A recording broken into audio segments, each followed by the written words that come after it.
Ollaan täällä viikonlopun irtiotossa ihan itekseen Porkkalanniemessä. Ja tässä ei ole mitään sen kummempaa, tarkempaa suunnitelmaa, muuta kuin että ehkä tommonen aikaisempina kevättalvina oppinut, että pöllöjen äänet kuuluu täällä Porkkalanniemessä aika hyvin. Ja sitä ajattelin tuossa kuulostella illan tullessa. Ja sitten jos toi taivas tosta aukenee, nyt tällä hetkellä on aika pilvistä ja luntakin tulee, niin saattaisi ehkä näkyä niitä tähtiä. Tämähän on yksi Etelä-Suomen parhaita, ellei paras paikka tihrustella tähtitaivasta, kun täällä on valosaaste ihan minimissä. Siitä johtuen, että ollaan aika ulkona merellä, mutta joka tapauksessa niin tänne tultiin viikonloppuun viettämään. Ja video on tehty kaupallisessa yhteistyössä Partioaitan kanssa ja olisi tarkoitus jossain vaiheessa videoa puhua vähän nukkumismukavuudesta teltassa. Sehän on yksi tärkeimpiä asioita oikeastaan tuollaisella raskaalla vaelluksellakin se, että saa hyvät yöunet, koska ei sitä oikein muuten jaksa seuraavana päivänä taas nostaa rinkkaa selkeä ja lähteä raskaalle taipaleelle, jos ei ole kunnon yöunet takana. Niin siihen liittyen muutama ihan tipsi, mutta sitten puhutaan myöskin tosiaan muutama sana makuualustoista, niin sellainen olisi tässä agendana. Lähdetään kohti merikotkaa, tai Pampskaatania ja merikotkaa. Mä luulen, että mä sinne merikotkan keittokatoksen liepeille. Täällähän ei saa telttaa pystyttää käsittääkseni muualla kuin noiden virallisten keittokatosten ympäristössä, niin mennään siihen, niin pistetään sinne telttaa pystyyn ja varmaan kahvit ensin ja tolleen. Mutta tervetuloa messiin ja laitahan tosta kanavatilauksen, jossa on uusi kanava sulle.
Alkaa olemaan se aika vuodesta, kun ihmiset alkaa suunnittelemaan pikkuhiljaa ensi kesän reissuja ja myöskin vaellus- ja retkeilyvarusteita. Ja niissä kannattaa ottaa pikkasen jäitä hattuun, jos et ole tiedä niistä vielä, että on niin kokenut retkeilijä, että osaisit suoralta kädeltä sanoa, niin mitä haluat, niin nyt on se aika alkaa niitä pohtimaan. Ja makuualusta on yksi tärkeimmistä varusteista retkellä, koska se on ihan totta, totuus, että paraskaan makuupussi ei lämmitä, jos se makuualusta on huono. Eli käytännössä kroppa sitten painaa se makuualusta esimerkiksi makuupussi untuvat lyttyyn, niin silloin se ei lämmitä ja se pääsee se kylmäilma sieltä kylmästä maasta nousemaan sitten selkään. Ja jos nyt kesäksi olet ostanut makuualusta, niin kannattaa sitä miettiä, että onko sille sitten tulossa tarvetta niin kuin talvella, koska sitten se sama talvialustahan luonnollisesti käy myöskin kesällä. Makualustoja on kahdenlaisia, niitä on ilmatäytteisiä ja sitten on solumuovialustoja. Itellä on tällainen aina mukana siitä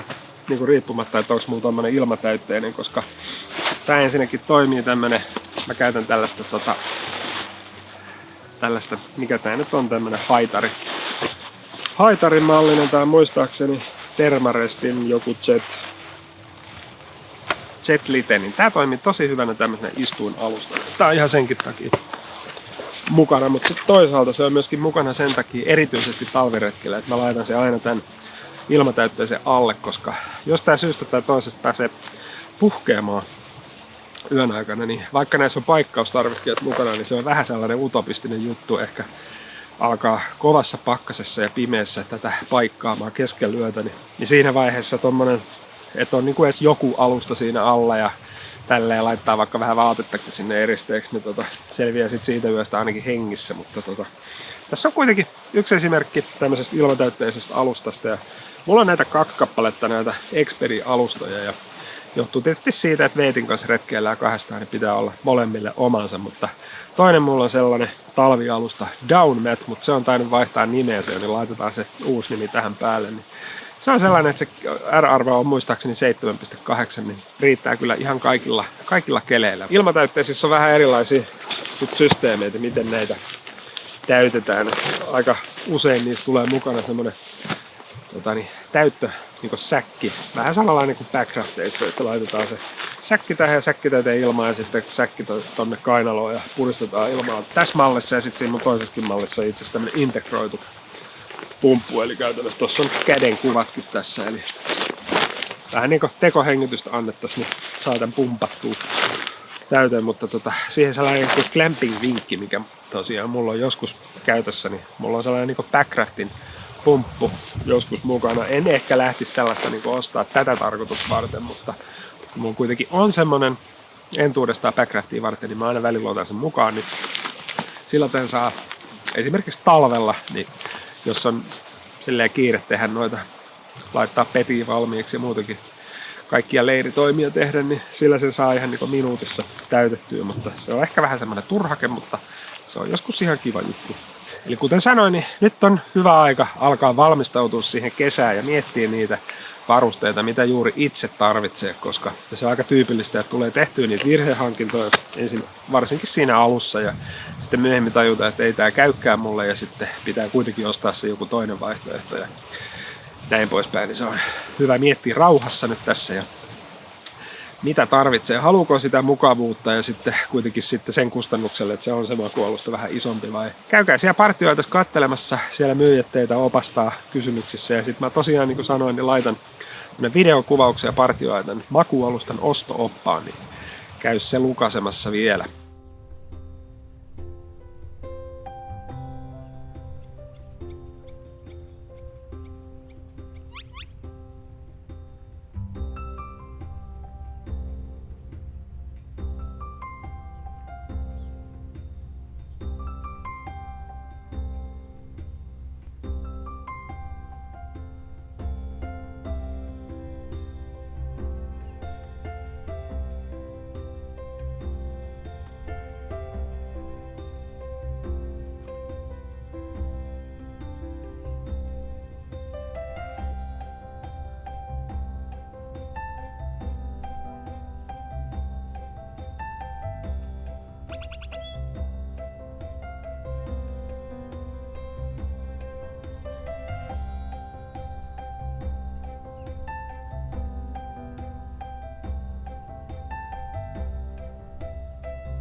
joutsenia menee tuo.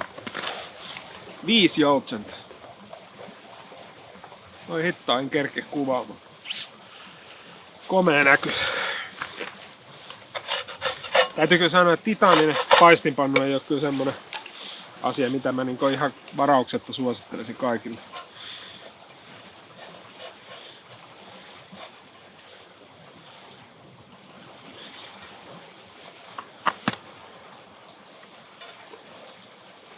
Mutta tää ruoka on.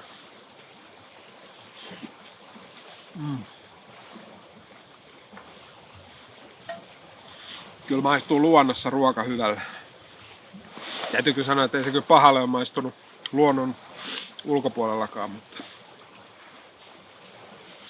Tulin tänne telttaan vähän lämmittelemään. Aurinko on laskenut tuossa puoli tuntia sitten, kello on 18.30 ja tarkoitus olisi mennä vielä, kun aurinko laskee, tai siis tulee ihan täysin pimeätä, niin otsalamppu päähän ja lähdetään tonne kuuntelemaan pöllön ääniä. En tosin tiedä, että onko nyt niinku jotenkin hyvä ajankohta tai huono ajankohta sellaiseen, mutta ainakin vuoden aika pitäisi olla niinku aika hyvä tässä maaliskuun alussa. Niin kuunnella niitä pöllöjen ääniä, mutta toisaalta vähän tuulinen ilma ja tolleen, että kuuluu sitten niin hyvin, että ehkä semmoinen niinku ihan tyyni olisi kaikkein paras, mutta koitetaan.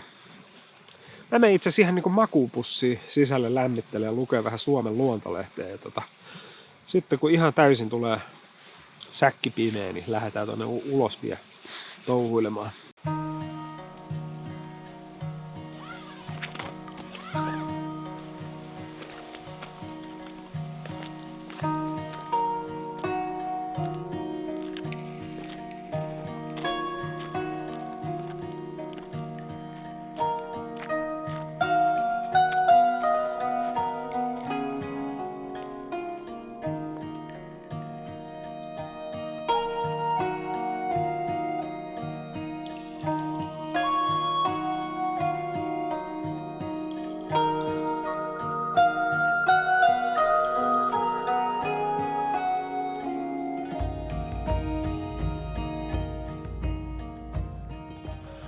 Joo, ei nyt pöllöjä kuulu eikä näy, vaikka kuinka yritän tässä kuunnella, niin ei kuulu pöllöjä missään. Tuuli humisee. Olisiko vähän silleen liian tuulinen päivä, että kuuluisi niinku kauempaa ääniä? En tiedä.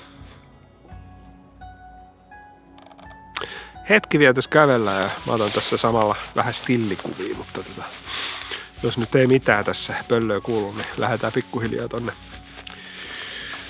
kämpille päin, mutta eli teltalle päin, mutta aika silleen hauska tunnelma täällä, kun kuu ei ole ihan täyskuu, mutta lähestulkoon täyskuu ja se valaisee aika hyvin. Se ei tietysti kamerassa näy, kun kameraherkkyys ei riitä, mutta silmällä näkee ilman otsalampuukin, niin näkee vähän tuo kulkee. Silleen ihan hauska homma ja terveisiä keittokatoksessa oli 2 ihmistä. Siinä oli äiti ja poika ja sitten musta tuntui, että kun mä tulin sieltä pimeästä vähän ja sitten on niin kuin tälleen pilkkopimeä, niin sitten ehkä oli se vähän silleen ehkä pelottavaa, kun tulee joku tämmönen ihme karvaturpa sieltä jostain puiden välistä, mutta terveisiä vaan sinne, niin ihan täällä ollaan retkeilemässä niin kuin tekijä, tällainen hieno homma. Itsekin pojan kanssa paljon liikuskelen metsässä, mutta ei se mitään, lähdetään tässä nyt jatkaa matkaa ja katsotaan mitä iltavia tuo tullessaan.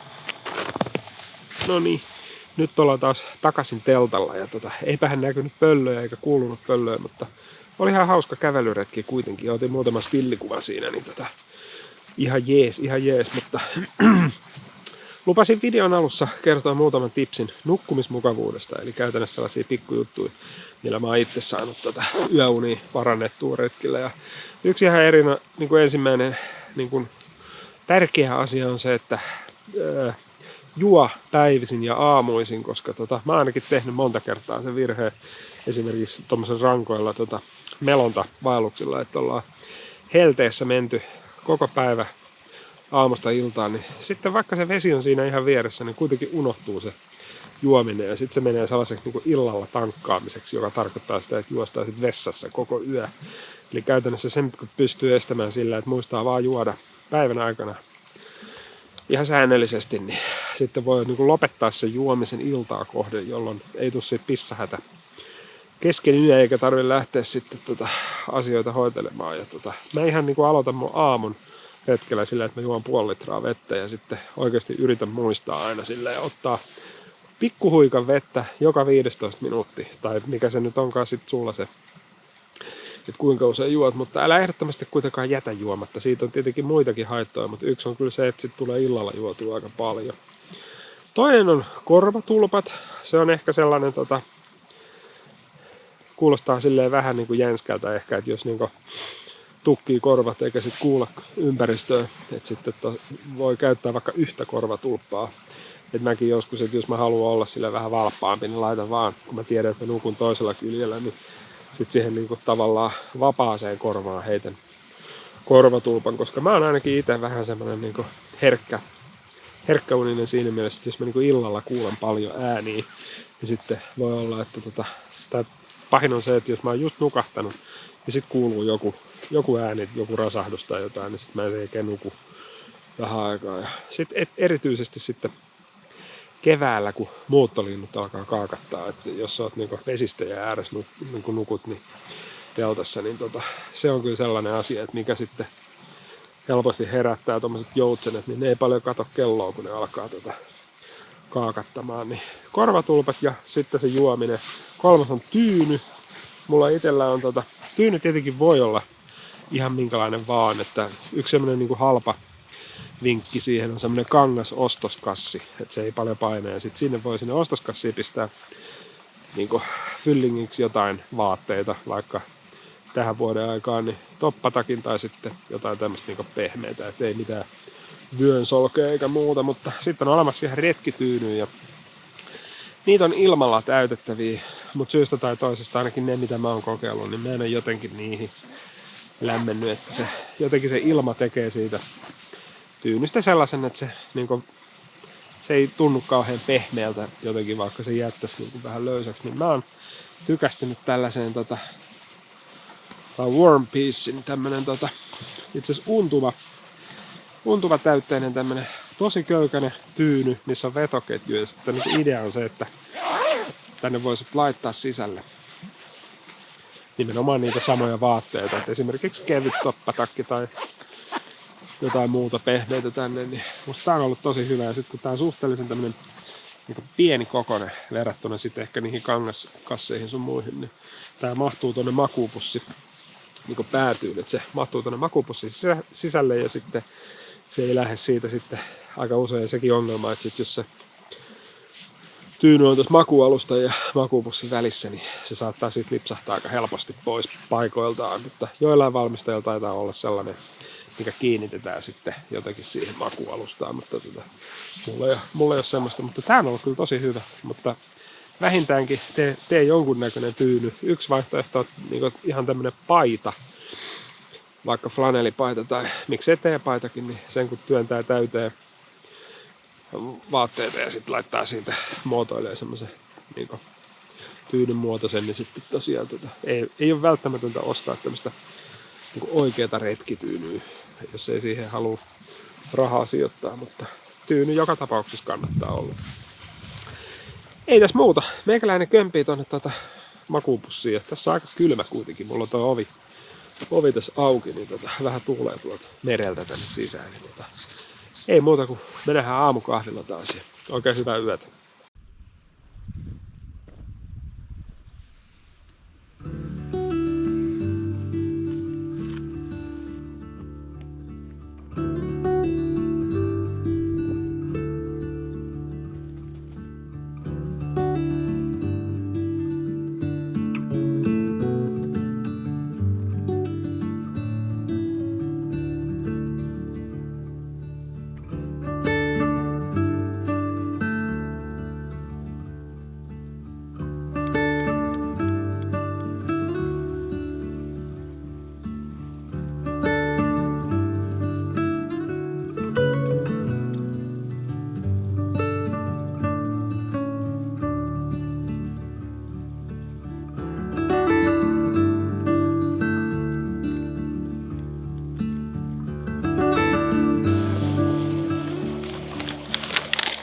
Huomenta vaan kahvinkeitossa ollaan tässä. Heräsin vähän ennen 8. Pikku pakkanen. En oo kattonut mistään. Ei oo mittaria mukana, en oo kattonut myöskään mistään tiedotuksista, mutta veikkaisin semmoista jotain 3 astetta. Oli kuitenkin vesi vähän jäätynyt juomapulloon. Niin. Mulla on tällä retkellä nyt toi bensakeitin mukana ja siinä retkikeitin videon kun tein, niin siinä kommenteissa tuli vaan sellainen näkökulma, että tai niinku, mä oon aina mieltänyt itteni bensiinikeittimen kuitenkin talvikeittimeksi. Niin. Sitten oli yksi katsojista, joka sitten sanoi käyttävänsä sitä niinku ihan kesäisinkin, että on niinku ekologisempi vaihtoehto verrattuna kaasupurkkeihin, mutta ei mennä nyt siihen, mutta vähän niinku mietin sitä, että voisihan tätä käyttää enemmänkin, koska on jäänyt viime aikoina aika vähälle käytölle.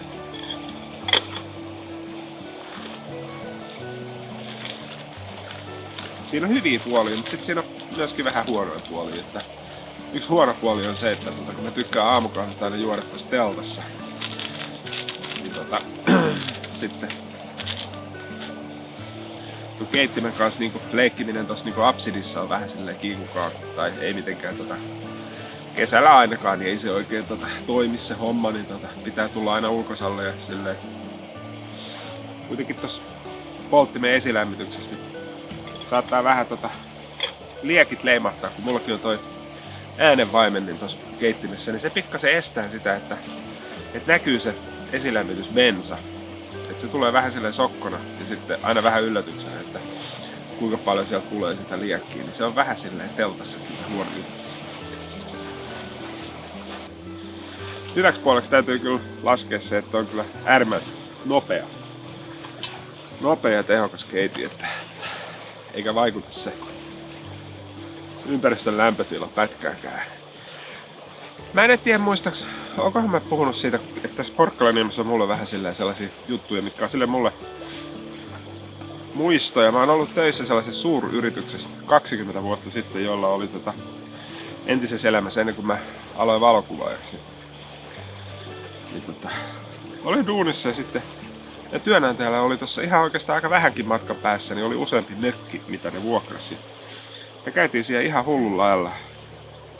Mutta valitettavasti me oltiin silleen ainoita, jotka siellä melkein kävi. Et se myytiin pois ne mökit ja osa syy oli siihen, että niitä ei käytetty tarpeeksi. Meille se oli sellainen ihan henkireikä, että me käytiin monta kertaa vuodessa ja saatettiin katsoa viikolla, että olisiko mökeillä vapaata ja sitten lähtee vaan viikonlopuksi. Kaikki muun muassa pääsiäiset vietettiin siellä ja oltiin yksi joulukin siellä. Täällä Porkkalaniemessä on tullut silloin aikoinaan käytyä aika paljon. Johtuen ihan tosta mökkihommasta ja sitten myöskin mun äitin kanssa joskus, vaikka emme hirveästi retkeilty äitin kanssa, mutta varsinaisesti. Päiväretkiä tehtiin jonkun verran. Tai siis no onhan päiväretket tietenkin retkeily, en mä sitä sano, mutta ei me silleen kotona ikinä retkeilty, että meillä olisi ollut jotain niin retkikeittimiä tai mitään makuupusseja tai me käytiin kävelemässä, niin muun muassa täällä käytiin. Tää on silleen mulle niinku tavallaan tosi tärkeä paikka tää Porkkalaniemi ja mulla tuli mieleen tässä nyt kun on puhuttu noista nukkumismukavuusjutuista, niin että jos haluat testata ensimmäistä kertaa esimerkiksi talviretkeilyä, niin tää on aika loistava paikka siihen, koska täällä pääsee rannan tuntumaan, jos haluaa vähän testata sitä, niinku, että miten teltta kestää niinku tuulisella säällä tietenkin.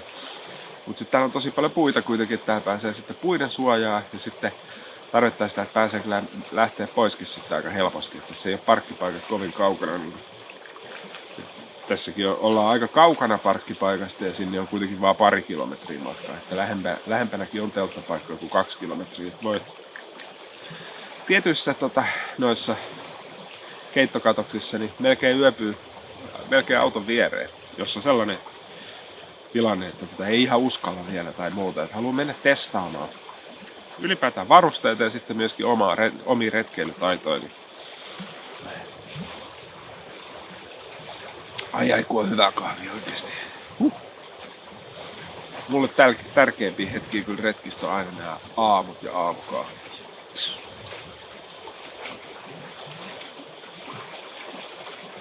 Aina jos melotaan pitkää matkaa, niin sitten aina se on tietenkin sen takia sinne lähdetään, mutta Mutta sitten jotenkin, esimerkiksi siellä Ivalojoellakin mä olin aika silleen loppu iltaisin sen takia, kun oli jo kovat helteet silloin ja koko ajan sataa auringon paahteessa siellä joella. Ja se aurinko vaikutti muhun jotenkin tosi paljon. Ja oli muutakin rankkaa tietenkin, mutta illat meni silleen vähän silleen reporankana, niin sitten aamut on jotenkin mulle aina sellaisia hetkiä, milloin pystyy vähäksi aikaa istuu, rauhoittuu ja kuitenkin on niinku skarppina, että näkee, pystyy keskittymään luontoa, luonnon ääniin ja tällaisia, että niinku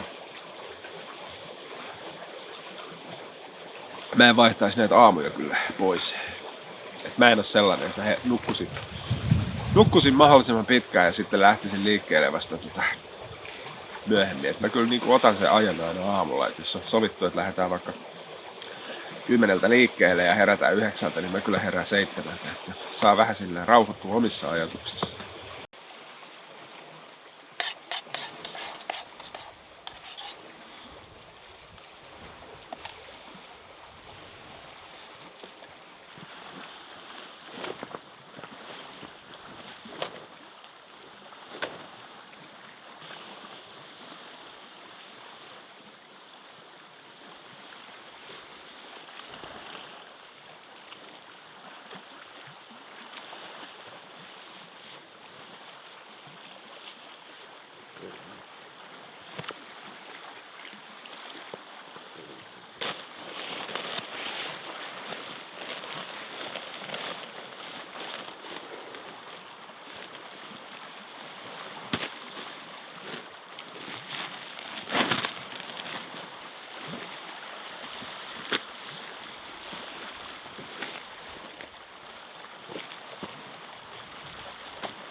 Mä olin tuossa lentämässä tai laittamassa dronea ilmaan, kun mä oon lentänyt aikaisemmin tuolta toisessa suunnassa ja sitten tarkistin, niin kuin aina pitää tarkistaa tuolta Aviamapsista, niin tehdään lentokieltoaluetta, eli ei lennetä dronella, mutta sitten mulla tuli siinä mieleen, kun mä lämmitän drone-akkuu täällä, niin semmoinen tipsi, tästä tuli näköjään tämmönen tipsivideo tänään, tai tällä kertaa, mutta suosittelen kaikille, jotka kuvaushommia tekee, niin ostamaan tai hankkimaan tämmöisen paidan, missä on rintatasku. Nimittäin tää on kovalla pakkasella aika ässä, vaikka tääkin on semmoinen normaali flanellipaita. Näitä on saatavissa myös sitten niin Merinavilla kerrasta paitoja, missä on rintatasku. Mutta kuitenkin, että se on mahdollisimman lähellä kroppaa, niin voi laittaa akun tänne lämpimään. Tää on Royal Robbinsin paita, niin täällä on sen lisäksi, että tuossa on rintatasku, niin täällä on myös povitasku täällä takin sisäpuolella. Eli täällä on niin 2 taskua tuossa rinnan päällä ja on muuten aivan ässä, niin jos lähtee luontoon ja sitten ottaa vara-akun mukaan sinne, niin laittaa tänne näin, niin pysyy lämpimänä ja sitten voi kierrättää niitä akkujakin, ottaa kamerasta välillä se kylmentyneen akun tonne lämpimään ja sitten vaihtaa toisen tilalle. Mä ajattelin, mä menen vielä kattoo niitä joutsenia, mä näin ne tossa etäällä taas tänäänkin, mutta nyt on 5 kappaletta tuolla.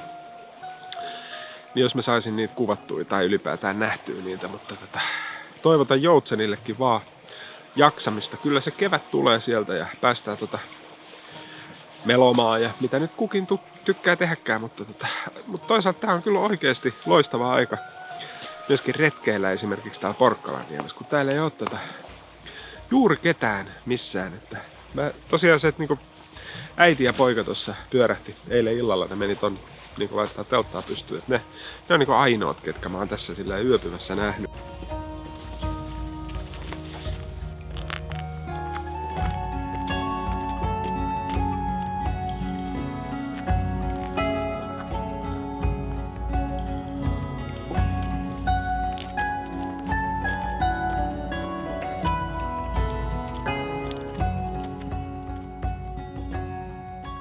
Kyllä ne kerta toisensa jälkeen nämä maisemat, täällä merimaisemat vetää ihan sanattomaksi. Ja kiitollisena siitä, että tämmönenkin paikka on tänne ihan pääkaupunkiseudun tuntumaan laitettu tai jätetty.